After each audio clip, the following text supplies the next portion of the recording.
So I have a confession to make. I've been shooting JPEGs only for most of my photos for the past few weeks, and this is the reason why.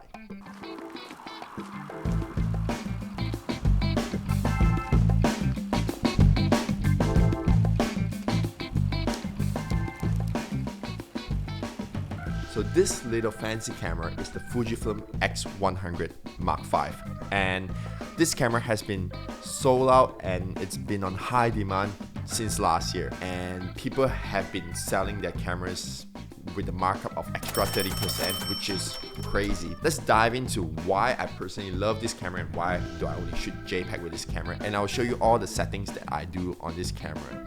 So let's get on to it.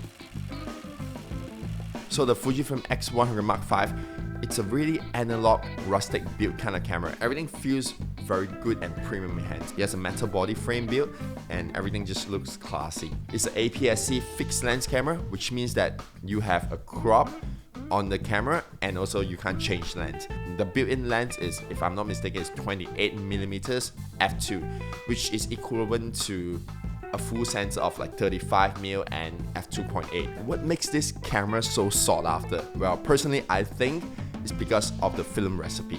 So if you don't know, a lot of Fuji X series has this function called film emulation, which means that you are able to shoot everything and color grade it into a film recipe that is already baked into the camera. And most of this color profile is replicated to emulate film rolls like in the old times. Like, I'm an avid fan of film grains and film photography, but film photography is very expensive to shoot, especially in Australia. So this is a breakdown of how much do I spend per film roll whenever I shoot film. In order to shoot film, obviously you need a film camera, so that's a one-off price. You can depreciate along the way, and you can get cheap cameras or expensive cameras depending on your budget. Film rolls are selling at an average of $19 to $25 depending on the type of film rolls that you want. If you have a darkroom or a film develop kit, you're able to develop the photos at your home. But for me, I don't have a darkroom nor I have this kit, so I'm currently sending all my photos to my local Photoshop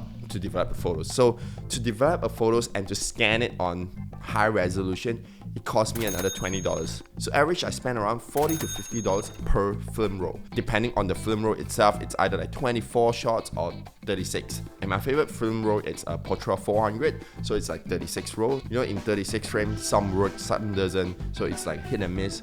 So at the end of the day, I might spend like $50 to get 20 good shots, which is really crazy if you break down the price and calculate it. So shooting on film, it's fun, it's nostalgic, it really pushes your boundaries as a photographer because you have to think on every composition and expose everything correctly before you shoot, which is something that I really love about analog photography. And I definitely want to do it more, but cost-wise, it's just not efficient at this time moment. So this is where this camera comes in. So the Fuji X100 with the film emulation, I'm able to create film-like photos straight out from the camera. When we are shooting a photo on digital cameras, normally we have a raw file that we will bring into Lightroom or any editing app that you have, and then you post-process it. Just like how you post-process a film roll with chemicals, we use our laptop to post-process a photo.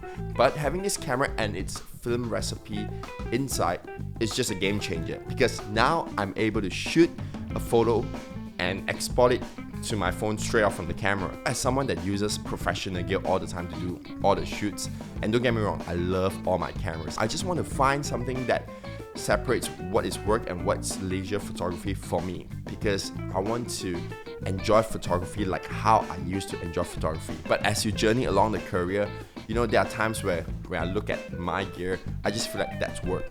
And having the film recipe function and not needing to edit any photos and just send it to my phone and post it, it's just a fantastic process. And it really allows me to just grab my camera and go out and just capture the things that I want and come back. If I love it, I'll just post it. And the best part is you're able to save multiple film recipes. So as I go to shoot, I'll just select the film profile that I want and I'll just shoot away. And 90% of the time, I'm really happy with all the photos. Like the exposure, everything just works perfectly, and you won't see a difference whether is it edited on Lightroom or is it straight off the camera. So aside from the film recipe, the body itself, it's something that I love a lot as well. I mean, look at this body. It's really flush and small. I have this square hood from the brand Square Hood, which, you know, kind of makes sense. And it's just a better like hood that protects everything, and I don't have a lens cap over, so I'll normally just sling it over my shoulder whenever I go out, and it works perfectly because it's just on my waist level. I can just pick it up and just shoot away. The dial on the Fuji X100 is different from all the mirrorless cameras that I've used because it has this number on the side which allows you to adjust your shutter speed based on the value, and this is a very analog throwback of how film cameras are. Like when I shoot film cameras, this is how I adjust my shutter speed using the top dial and the numbers on the side. It labels everything on the camera, even the ISO value, so you're able to adjust everything by just looking at the value on the dial itself. So how I use this Fujifilm camera is very different from how I use a professional mirrorless camera. And please don't judge me on how I set this camera up. I'm using this mainly as a leisure photography tool. I know that there's a lot of functions inside, but once you hear how I set it up, just take it in with an open mind, and you know, who knows, you might like my setting and you might try it if you have a Fuji X100 as well. How I set everything on the Fuji X100 on the screen is basically turning everything off. So on the display menu, I have like two settings. One that I turn off everything is clean except for the focus marker in the center. And then another one that shows me my shutter speed, my exposure value, and battery life. And that's pretty much it. I try to keep everything simple. Oh yeah, and I turn off touchscreen as well, just because I don't want to rely on touchscreen to aim focus, and my focus is always locked in the center.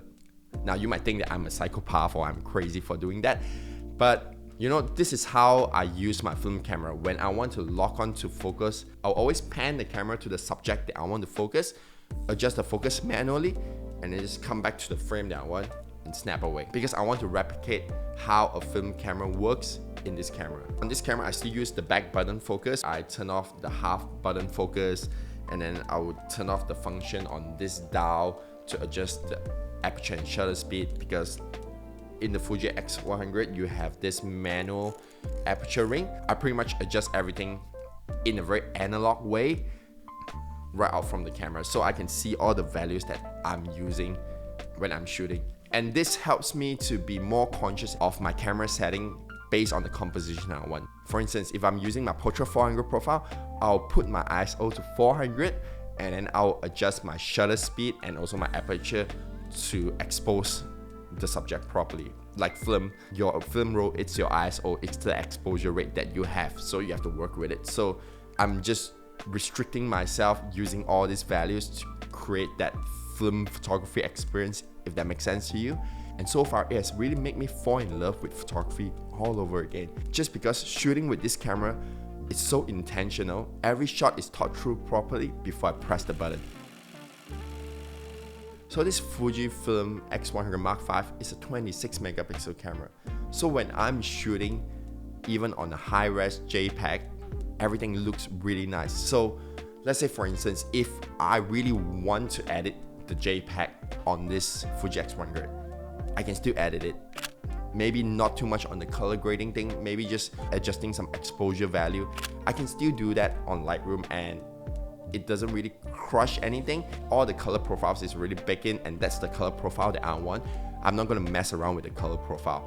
Sometimes it's just like maybe I overexpose my photos a bit more or underexpose it. I just want to lift it back up. So I would normally transfer the photos into my iPhone and then use Lightroom Mobile just to tweak these small values, crop the horizon and straighten everything. And that's the amount of edits I would do on photos like this.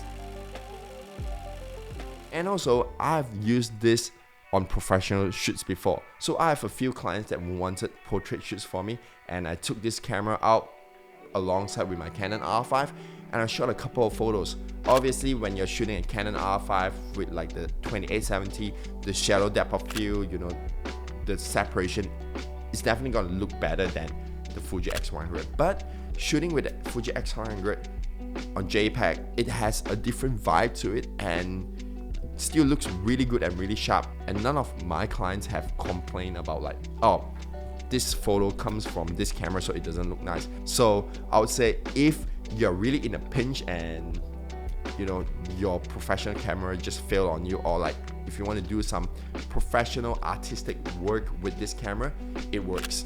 I've used this for product photography, landscape, portrait, and the results are just, it blows my mind. Let's just put it this way. All the results are really amazing and I'm so impressed by it. So at the end of the day, this camera is a fantastic camera if you know how to use it. And for me, I use it to replicate how a film camera works. Some people use it as a travel camera, some people use it as a leisure camera, some people use it as more of like a camera for them to express their art through like film emulation. So there are a lot of ways for you to use this camera, and I can understand the sentiment of why this camera is so popular among young people nowadays. And personally, for someone that loves film, I think this camera is just perfect for me. If you have any questions on this camera, you know, comment down in the comment section below. And I know that this is not really a technical video, but I believe that there's so many creators out there that's done like thorough reviews on this camera, how the specs is and all that. Do check them out. This is just mostly me sharing to you guys why I love this camera and how do I use it in my creative process. So if you like the video, hit the like button, subscribe if you haven't already, and I will see you all on the next video. Maybe I would just do a video about why did I buy the FX6 and sell my C70. That could be a very interesting video, right? Anyways, see you guys next time. Peace.